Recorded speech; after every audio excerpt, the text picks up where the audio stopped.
in Studio B. Welcome to Fox 13 Unscripted. I'm Mark Wilson, your host, with Captain Christian Obenshain. How are you, my friend? I'm wonderful. How are you? I'm so glad to have you here. We've been friends for a long time, and I've threatened to get you in here in the studio so we can chat about all kinds of fun stuff. So Captain Christian captains the Pier Dolphin cruise boat downtown St. Pete at the Pier. Yes, sir. And it's such a neat thing. Those of you who haven't done it, it's a treat. We're going to talk dolphins today. We're going to talk cruising. We're going to talk captaining. We're going to talk being out on the water because you're a lifer here in St. Pete, right? Fourth generation native. My son Wesley, who's in the Coast Guard now, was fifth generation to graduate from St. Pete High in our family. That is amazing. Yeah. It's so great for him and for you guys. Appreciate his service, no doubt about that. Absolutely. We got a little bit of video of your boat. Let's start there. And I know this kind of was born out of COVID for you, right? Yeah, so I spent 20 years in corporate America in the medical industry, selling aesthetics, plastic surgery, dermatology, helping people look more beautiful. And COVID came around, and I thought, I don't want to go back to that. So my mom and dad, who've been yacht brokers in downtown St. Pete in that marina since 1978, we were in Steinhatchee, Florida, scalloping over 4th of July during COVID. And I said, man, I do not want to go back to that. My mom goes, well, your dad's selling the Dolphin boat. I said, get out of here, the old Dolphin boat with Captain Fred? She said, yeah. July 10th that year, my dad and I went and rode on it. We were going all through Coffee Pot and all those areas that you and I grew up in. I thought, I got to do this. Got to do this because it is, we're rich with dolphins everywhere, thankfully. They are truly God's miracle that gave us who live near the water. But the reactions you must be getting since, I mean, that was a pod of dolphins that we caught right off of the Coast Guard station. Yep. I remember there's nothing like, well, especially for people who see them for the first time. Oh, it's amazing. It's like a good joke. It never gets old. And every time people think I'm putting on a show.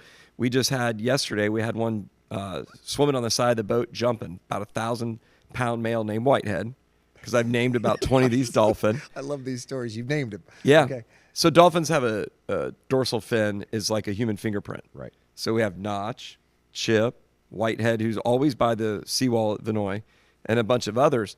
And all of a sudden, out of the corner of my eye, this something massive just goes about 6-7 feet up in the air and then goes straight down the water. And it wasn't a dolphin because dolphins stay on the surface. Right. It was a huge manta ray.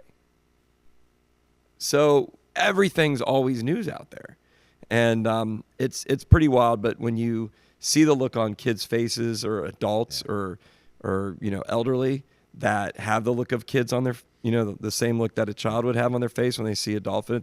It's a magical animal. Those who don't know about these dolphins and how just absolutely brilliant they are, and I know you know this, you must have thousands of these stories. I captured one in the backyard. I want to show you this. You got to watch this really slowly. But what he does, I did capture him capturing it. He does this little tail flip. Now watch. I'm sure you've seen this a while, but so watch the first one on the left. Watch the little tail flip. He sees a little piece of bait fish and wait for it. Boom! He pops it up in there. Now watch the second one. He hits it too. He stuns it. And then they come over, and I guess what they do, that's how they stun their prey. And they do that to even the bigger ones. They run them into the wall. Yep. All those little neat things are just amazing for these creatures. So they had a 20-year study that they did in the Bahamas of dolphins in captivity. And they kept hearing the same clicking noise from these female dolphins. They realized it was the mothers calling their calves. They call them by name. And they only made that certain click, that certain frequency for their calves. And then when that same dolphin in captivity had another baby 3 or 4 years later, a different name for the different calf. So they're highly intelligent. I always make a joke, they're as intelligent as a 15 to 25-year-old woman or a 40-year-old man. I can see that. That's how I find out if everybody's listening on the boat. That's right. I make that joke. So you guys, you launch out of the pier, right? You're on the approach St. to the Pete Pier. Yep. Okay. And it's that business has been there for 30 years. Besides my parents' business, it's the longest running business in that marina. It really is neat. And you get a great tour of downtown. You get obviously you get to sail around the pier, and you guys normally kind of go up into the Snell Isle, right? I mean, there are so many areas around. I mean, have you ever been out and not seen a dolphin? I can't imagine you would have. It's happened maybe 20 times in the 4.5 years I've owned the boat, and I track it. And it's usually in August or September because the water gets so hot. Right. In the last couple of years, the water temperatures are reaching, almost 100 degrees. Right. So they'll come up, they'll take a breath, and then they'll dive back down into the cooler water. Right. They are so great to see. But you get people coming from, I would imagine, all over. Are most of your clientele probably travelers and tourists, or do you get locals or split? When I bought the business, it was about 95% tourist, and that was September 2020 in the first couple of years. Yeah. I built it to where now we have locals on the boat. We have a Dogs and Dolphins. So I partnered with the owners of Dog Bar St. Pete. They came on a cruise one time, Fred, really nice guy, and Stephanie, and they just said, if you ever need anything, let me know. And about 6 months later, I said, I don't want to deal with like the shot records and all this and that. And I really can't have dogs on the boat all the time, right? Because it's an enclosed space, and we go by Bird Island. And we put together a Dogs and Dolphins tour. The last one we had 40 dogs and only 25 humans. So it's not just people that have one dog. It's people that have a fleet of dogs. I'd probably rather be on a boat with 20 dogs than 20 it's humans amazing. Yeah. And the dogs bark at the dolphin. And, we had one day where a woman's dog was yapping. And then we found the dolphin. And I said, pick the dog up, and then it stopped yapping. So the dolphin started to go away. I'm like, put the dog back down. Puts the dog back down, dolphin starts yapping, back. Dolphin come right back over. Isn't that amazing? And I'm not sure we'll ever, even in 100 years, will we ever truly understand these animals' ability to communicate with each other and what they're saying about us. Oh, they antagonize each other. I'm sure they do. Yeah. Dolphins are intelligent to where they will do that. And, sometimes we can look along the Vinoy Park wall, right, and you'll see dogs running up and down the seawall. And then you go and there's Whitehead, who lives out there. And he's just going back and forth antagonizing the dogs. And these dolphins, thankfully, have been fairly. I know we've obviously had our problems in St. Pete over the years with our red tide. I remembered maybe there was one or two that was found dead, but for the most part, they're pretty resistant to that, aren't they? And I remember 2021 July when we had that really bad red tide. Right. And the dolphins were jumping, they were around. It does affect their neurons a little bit. They could become more active and they'll jump a lot more. Yeah. But they were all fine. And then we would always go back to Smacks Bayou, and about 90% of the time I can find dolphin back there. Yeah. And went back there 3 days in a row. This is after red tide, worst red tide we've ever had. Yeah. And they weren't there. And then on Wednesday, the city of St. Pete had gone public with that they had a water main break, and like 4,000 tons of sewage had gotten in the water. Right. And they were gone. So red tide. Right. They're fine. We're sneezing. We're coughing and aching. Fish are dying. They're like, we're going to get out of here. We're going to take a couple weeks and clear this area. Dolphin are fine, but put some poop in the water. They're gone. Yeah. Well, who would blame them? For sure. And what's great about St. Pete, what's great about the Tampa Bay area, of course, is we have a year-round tourism. Yep. But I would imagine during summer times you probably get more, or no? So we don't have year-round tourism. Yeah. Our season is, I always say the busy season is from the Friday before Valentine's With traffic, Day. at least it feels like it. Oh my gosh. It's funny you say that because my parents will be at their office on Beach Drive and they'll call me and they say, it's so busy. Are you packed? I'm like, no, those are locals. They live here now. Yeah. Like that's our old tourist seasons are our daily activity. September and October, it slows down. And some of the ways that I've picked the business up and gotten more locals on the boat is also we have a lot of bands on the boat. We're going to talk about that. Yeah. Save that. That's a good tease. We're going to save that because and that's the nautical sounds thing. I think that's so cool how you do that. We've got some great video of some reggae bands that join you and show folks how they can get involved if we do that. So I don't want to give that up just yet. Yeah. But tell me at least in this break before we take a brief break here. You also on Mondays you host a lot of hospitality folks, right? Yeah, so when I bought the business, John Reno LaBuddy is a business partner of mine, and we've worked together. I've worked for him and partnered with him in restaurants before, and I am in the service industry. This boat is a service industry boat. Right. And obviously no other industry got more decimated by COVID than our bartender servers. And so I thought a little goodwill. There's nobody else around in September of 2020. I'm going to have them on the boat for free cruise and free booze. We did it for a couple weeks, big turnouts. People started getting jobs from it saying, oh, we're hiring, our restaurant's hiring back. And people started getting back. Well, it's 4.5 years later and we're doing them every Monday night. That's amazing. And it's a way to give back, and they tip enough for me to break even. I'm not trying to make money off it, but there's people that come on that, might not have the means others do, and they'll bring their date. They'll be like, hey, you want to go out on a boat tonight? You make one or two connections or for some of those folks, and it's all worth it, though. It is, and there's service industry is the lifeblood of St. Pete because tourism is still our number one generator of revenue, And it feels good to give back. It feels good to stay connected to them. And it's just kind of become kind of a culture in the service industry. Like, hey, are we going on Captain Christian's boat on Monday night? Love it. Love it. All right. We have more to talk about. We're going to talk about some more dolphins. I have some more video to show you because I'm just enamored by them, and I've been here most of my life, and I see them almost every day, and I can't get enough of them. But we're also going to need to talk about boating. Got some boating education needs to happen out there because there are far too many people out on the water who really need a little bit of help and direction. So I know you can help us with that. We're going to talk about your bands, too. So much more to come here with Captain Christian Obenshain from the Pier Dolphin Cruise right here on Fox 13 Unscripted. Back right after this.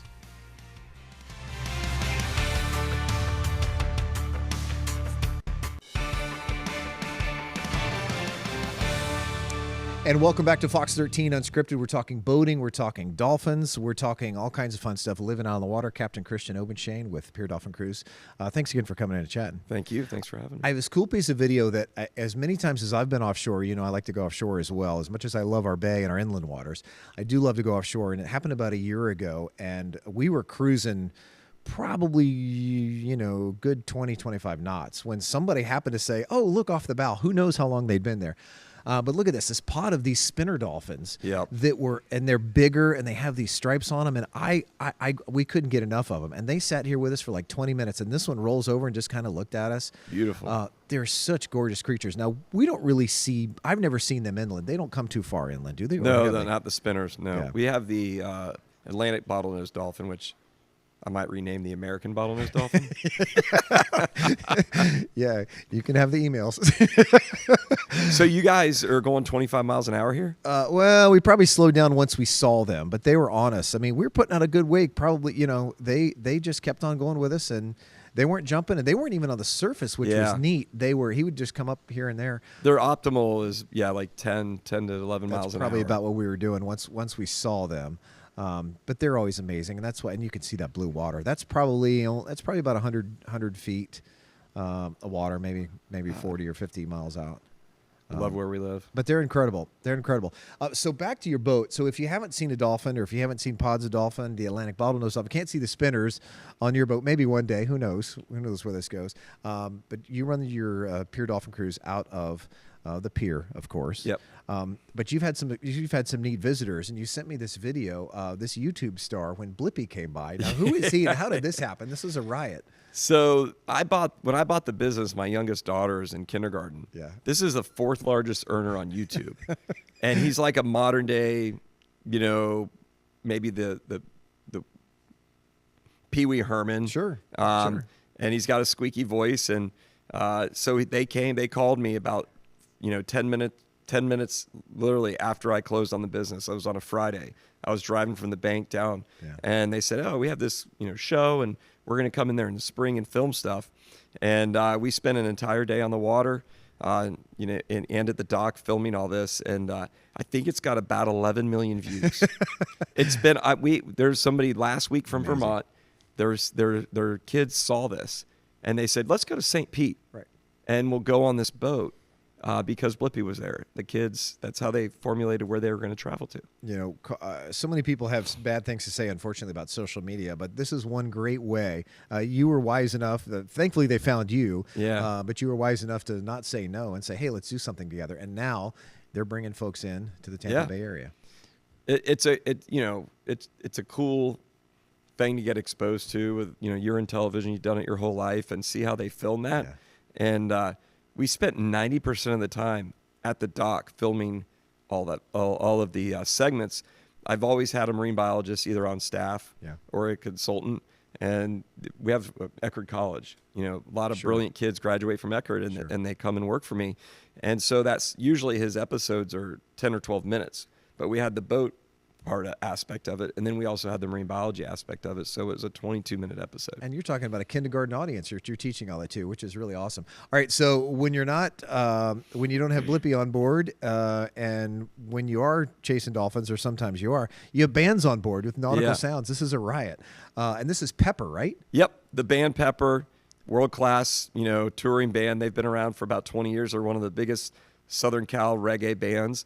And about a year and a half after I bought the business, I got a phone call from a band called Capt, and they said, we're headlining Janice. A friend of ours gave me your number. Would you want to sponsor like a drum kit or something? I'm like, that's not really my crowd. But don't you do VIP tours on your bus where you bring 5 or 6 people on the bus? And he said, yeah. I said, let's do it on the boat. And he's like, oh, that's what's cooking. Yeah. So that band was signed to Pepper's record label. So I approached the band they were staying at their merch booth and got up there and I said, hey man, I'm a boat captain. This was in California. Right. And showed him some videos and he's like, all right, let's do it. So I've had about 35 bands on. That's amazing. And during Reggae Rise Up, obviously we have there's 22,000 people that come here from Reggae Rise Up. And that's it. I mean, it's a party on the water.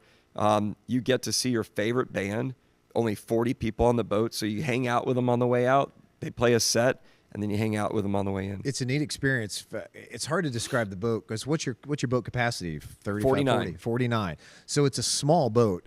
You barely have room for a drum kit, which is neat, but that makes it that much more intimate. It does. It does. And that space, that genre, they're very humble, and it's an avenue of revenue for them too. Yeah. I mean, to come play, and then have some revenue, and then the connection with the fans and the social media aspect, because they get all the posts and it grew unbelievably. And we were down for 2 months after Hurricane Milton, Right. and Helene, and I had 3 or 4 bands on, and they kept the business going in November and December last year. Yeah, that's amazing. Well, hopefully that continues to grow because that's very exciting. I'm a big music fan. Hopefully we can get the boys out there. We got to get the Will Savannah. I'm dying to. We just got to get the one of us who's busier than the others to clear his schedule, but we will do that. All right, so let's talk boating for a second because I know you're out on the water virtually every day. I saw a number, I think a couple of years ago. I'm a boater, so I'm passionate about this and about water safety, not only water cleanliness, but we still have, I believe, the more boats per capita in Pinellas County than even Fort Lauderdale and Miami-Dade because we have the double coasts. So there's so many more boats out on the water now, and you see it, but not everybody's as educated as they should be. I think that this is the most under-regulated recreation in the United States. Mm-hmm. Anybody can buy a boat and go out there. There's nothing that forces you to go get the proper amount of life jackets, the proper amount of boating lessons, the way to learn how to tie up a boat, the way to interact with other boats, what channel markers are, what happens if a channel marker's down, how to use your GPS. And this spring, I've seen probably over the last 3 weekends, 4 or 5 boats just run aground, right in our old stomping grounds in Snell Isle and in the Venetian Isles area. And we've documented in the past, not only is that unsafe for the boats, but it's tearing up our grass, which is what our manatee rely on. Yep. And it takes years for that to come back when you do damage it. It does. And we have that funnel that's happening with dock forwards and frescoes and those docks there. Right. And there's not enough docks. And they'll people just sit out in their boats and wait. And that's right where you're coming and going too. Yeah, right? That's where I'm coming and going. Yeah. And I honk and I'll get on the mic and I'll say, hey, if you scoot over a little bit to the right or the left, that'll work better. And some people are like, oh, okay. And they obviously see that I'm an operating, right. merchant marine captain. But others will they'll get offended, and I'll just say, hey, listen, I'm just trying to keep everybody safe. Right. But there definitely needs to be some type of more education, some type of regulation. We've talked about before. They're passing laws where you can't get boarded, but if you're a Marine Patrol or police officer on the water or Coast Guard, there's not enough ways to tell if somebody is operating a boat safely because they just go straight and they go. Right. It's when they get to the end, wherever they're going, right. whether they're operating it correctly or not. I did have when gas prices were lower, I had a summer camp where I'd bring 6 kids out on a 17-foot Cape Horn, and we'd spent the week learning boating safety. Yeah. And one of the coolest things ever, I was in Shore Acres. It was Halloween, and one of the kids in the camp ran up to me and said, hey, Captain Christian, I did what you said. He was at a sandbar. He was on a friend's boat, and he said, hey, if we're at the sandbar and the engine's tilted up, let's take the kill switch out. That way the engine can't be started. Right. Just little simple things like that right. make kids feel more comfortable on the water, and adults as well. I was going to say, if we can only figure out how to do that with adults who think they know it all. Well, they do. I know. Yeah. And I mean, most boaters have good income and are type A personalities, is successful at what they do. And listen, it's sad. I mean, I think I've told you this before. I've been a boater here much of my whole life. I won't even go down to the sandbars on holidays anymore. No. Because of, the show that happens around 4 o'clock when everybody leaves. It can be very dangerous if you're not paying attention. And it's unfortunate because we just need more boater education out there, and we need more folks out there who are willing to listen and to watch where everybody else is. Well, it comes with regulation. Like when we were younger and we had to start wearing our seatbelts. You probably heard our parents like, I don't want to wear a seatbelt. So there's some regulation has to come down before it gets even more out of control. Right, for sure. All right, we got a few more moments with you. You mind hanging around for one more? Absolutely. All right, Captain Christian Obenshain with Pier Dolphin Cruise Boat right here with us on Unscripted. We're back right after this. Don't move.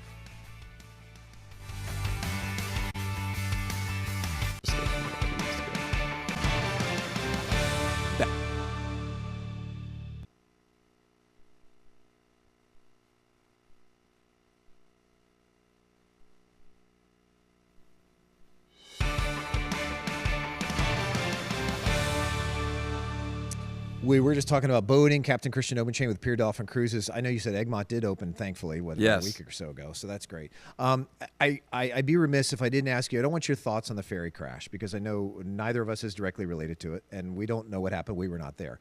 However, I think our viewers would really benefit from your perspective on what you have to worry about as a captain when you're out on the water taking care of people, and at the same time, what other boaters need to be paying more attention to. Yeah, there's a huge difference between what's required of me and what's required of a or recreational boater. So the Coast Guard comes on once a year, inspects the boat, runs through our drills, and then every other year they have us pull the boat out of the water and they inspect the bottom. So you have an outer water inspection, which they check the hull, they check the running gear, they tap on the hull, make sure there's a water intrusion, and then when we do in the water inspection, it's mainly running through our drills, making sure our electrical's good. There's nothing that could compromise safety. Make sure our fire systems are checked out. But when my boat has 49 people on it, it is it's completely different aspect. So on my boat, I have to have myself, the captain, and have a first mate. My wheelhouse, where I drive the boat from, is on the upper 25% of the boat. So it's a 41-foot catamaran. And so I'm at about 10 feet back from the bow. All right, so my first mates never look forward. You're behind me. You're looking at and because it's like a Volkswagen bus, right?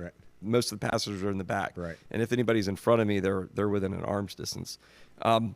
So we have a standard that we have to look, and I can control the intrinsic factors of safety. Do we have enough life jackets? Are they accessible? Are we giving a good captain's talk and a safety talk? Are people, within their reasoning of having a few drinks?